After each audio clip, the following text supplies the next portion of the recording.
Good evening, students.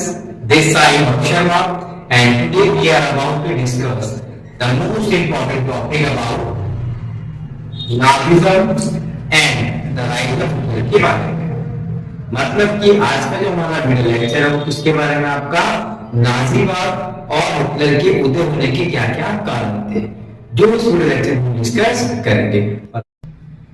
Yes students, जब हम बात करते हैं नाजीज्म के बारे में, so what is the meaning by नाजीज्म?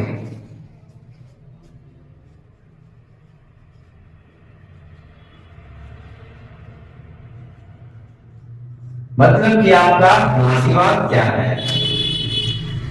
और जैसे कि मैंने आपको क्लास में पढ़ाया था, it is an ideology which adopted by the Hitler. ये एक विचारधारा थी जिसको हिटलर के द्वारा एडॉप्ट किया गया था, जिसका मतलब क्या होता है? स्ट्रॉन्ग पीपल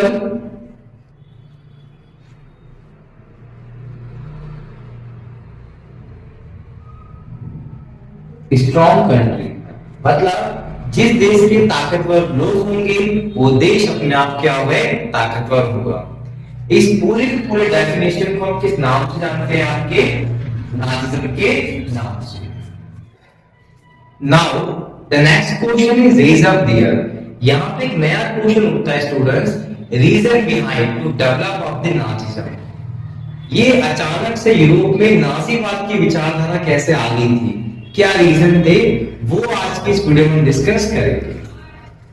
तो जैसे कि आपकी बुक में चैप्टर में हेलमट के बारे में है, वो मैं आपको बहुत बाद में पढ़ाऊंगा। जैसे मैंने आपको स्कूल में सिखाया है, पहले हम डिस्कस करेंगे reason behind to rise of the Nazism. Yes, जब मैंने आपसे बात करी नाजीज्म के बारे में, तो नाजीज्म के राइज होने का कारण क्या था आपका? It's about world war first. World war first आपका कब हुआ था students? You must be remember this date, 1940 to 1980। ये वो टाइम एरा था जब आपका वर्ल्ड वॉर फर्स्ट आपका कंडक्ट हुआ था। वर्ल्ड वॉर फर्स्ट किस के बीच हुआ था? There was world war first आपका किस के बीच में हुआ था? अलाइज एंड आपका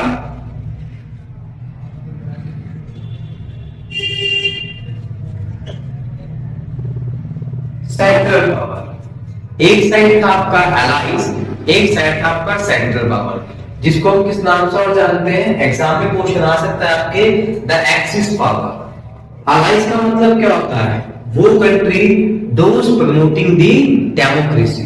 ऐसे देश जो लोकतंत्र को प्रमोट कर रहे थे, दे आर कॉलिंग अलाइज। जबकि सेंट्रल में कौन से देश थे? वो देश those were against of the democracy, जो प्रॉपर तरीके से लोकतंत्र के खिलाफ थे, वो आपके सेंट्रल पावर में आते हैं। आई होप सो आपको इन दोनों के बीच में डिफरेंस क्लियर हो चुका होगा। अब आते हैं वर्ल्ड में कौन कौन सी कंट्री थी? Britain, France, Russia. बिगिनिंग में ये तीनों कंट्री क्या थे? अलाइज के मेंबर थे। जबकि अगर बात करूं सेंट्रल में, जर्मनी, ऑस्ट्रिया एंड लास्ट में आपका Ottoman empire, that means Turkey. ये इनके बीच में बैटल हुआ और एट द एंड 1970 में वर्ल्ड वॉर का पार्ट कौन बना आपका? The USA. ऐसे करके पहला प्राथमिक वर्ल्ड वॉर आपका कंडक्टेड होता वर्ल्ड में। I hope so students you have understood कि वर्ल्ड वॉर फर्स्ट आपके किस के बीच में हुआ था? अलाइज एंड सेंट्रल पावर के बीच में।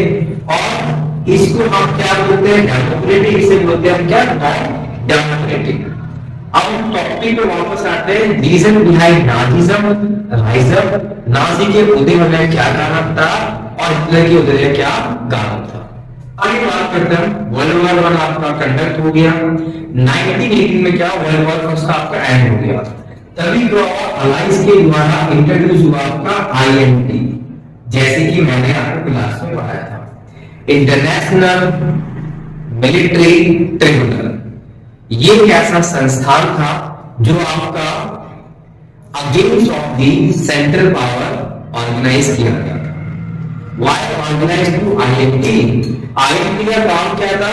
फाइंड आउट करना कि वर्ल्ड वॉर फर्स्ट में जो भी कल्प्रिट है, दे शुड बी टारगेटेड, उनको टारगेट करना और उनको पनिश करना। अब जैसे मैंने आपको बताया इस लेक्चर में जर्मनी और एक्सिस के बीच में होता है, तो ऑब्वियस सी बात है टारगेट भी आपका जर्मनी होगा।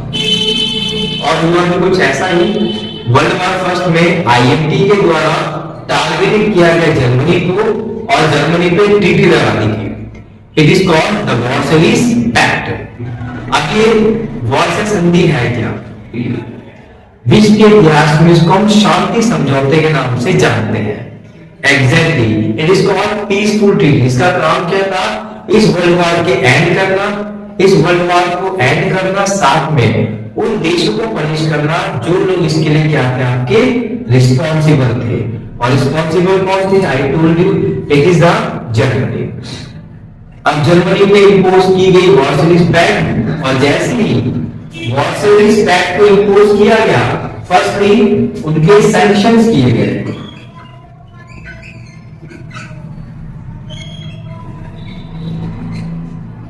मल्टीपल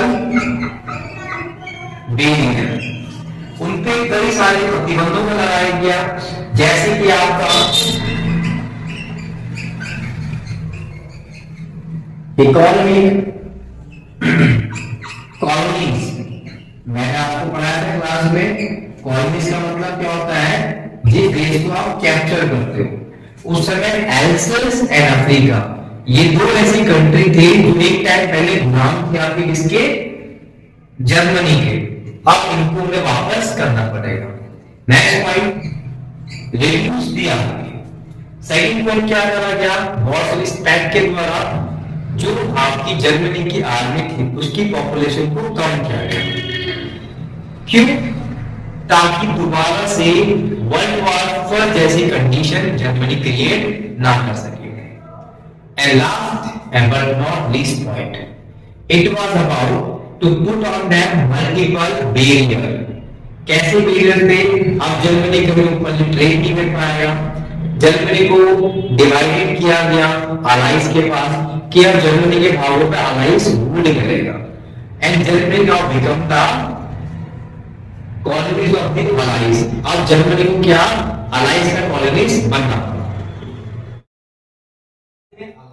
यस स्टूडेंट्स, आईएमटी के बाद जो नया प्रोविजन प्रिपेयर किया गया अलाइड के द्वारा after first world war for Germany, it is called your Weimar Republic. अब स्टूडेंट्स आपका ये वाइमार रिपब्लिक है क्या? ये आपका एक ऐसा प्रोविजन गवर्नमेंट प्रिपेयर करने के लिए बनाया गया ऑर्गेनाइजेशन था, जिसका काम क्या था? जर्मनी के नेशनल असेंबली के साथ मिलके उनके लिए एक कॉन्स्टिट्यूशन प्रिपेयर करना है। Point number first. Second point है आपका वहां के जो मेंबर थे रेस्टाइट के, जो वहां की पार्लियामेंट है, अब वहां पे जो भी नेता चुने जाएंगे वो फेडरल फॉर्म्स ऑफ गवर्नमेंट के बेसिस पे होंगे, अलॉन्ग विद उन सबको इक्वली इलेक्शन के बेसिस पे रिक्रूट किया जाए, अपॉइंटेड किया जाए। ये दो स्ट्रक्चर इस समय वाइमार रिपब्लिक के द्वारा इंट्रोड्यूस किए गए थे। 1918 एंड 1933 ये वो टाइम पीरियड था जर्मनी का जहां पे डेमोक्रेटिक गवर्नमेंट की डिमांड बढ़ रही थी। वहीं दूसरी ओर इन अदर साइड जर्मनी में नाजीवाद का डेवलपमेंट हो रहा था, और ये नाजीवाद का डेवलपमेंट हो रहा था under the leadership of the Hitler. 1934-38 ये वो टाइम एरा माना जाता है जहां पे नाजीवाद के द्वारा स्पेसिफिक एक ज्यूज को टारगेट किया जा रहा था, जिसको हिस्ट्री में हम लोग पढ़ते हैं द जेनोसाइडल वॉर, मतलब नरसंहार हत्याएं, जो आपके हिटलर और नाजी की जो कम्युनिटी के मेंबर थे उनके द्वारा it was about to start. और यही वो टाइम एरा भी था स्टूडेंट्स जब आपके नाजीवाद और हिटलर की पावर गेन हो रही थी। यह स्टूडेंट्स यही वो टाइम एरा था जब आईएमटी, उसके बाद वर्साइल्स पैक्ट एंड लास्ट में आपका वाइमार रिपब्लिक कंटिन्यू जब जर्मनी को झटके मिल रहे थे, तो ऐसे में जर्मनी में एक साइड में राइज अप हो रहा था नाजीवाद और हिटलर का प्रोपागेंडा, जिसके कारण जिसको हम हिटलर के राइज अप होने का बड़ा रीजन मानते हैं ओवर दी जर्मनी, जिसको हम हिस्ट्री में हिटलर और नाजीवाद के राइज अप के कारण के रूप में जानते हैं। क्योंकि अगर वॉर्सेलिस पैक्ट ही नहीं होता तो शायद कभी भी ना तो राइज अप नाजीवाद का होता और ना ही आपका हिटलर का राइज अप होता। इसीलिए जब हिटलर पावर पे आता है तो वो एक नाजीवाद विचारधारा को लेके आता है, ऐसी विचारधारा which is about only for the German peoples, जो सिर्फ जर्मन के लोगों के लिए बनाई गई। आई होप सो स्टूडेंट्स आप लोगों को आज के मेरे लेक्चर पसंद आया होगा। थैंक यू वेरी मच, आपने जो मुझे टाइम दिया। Good bye.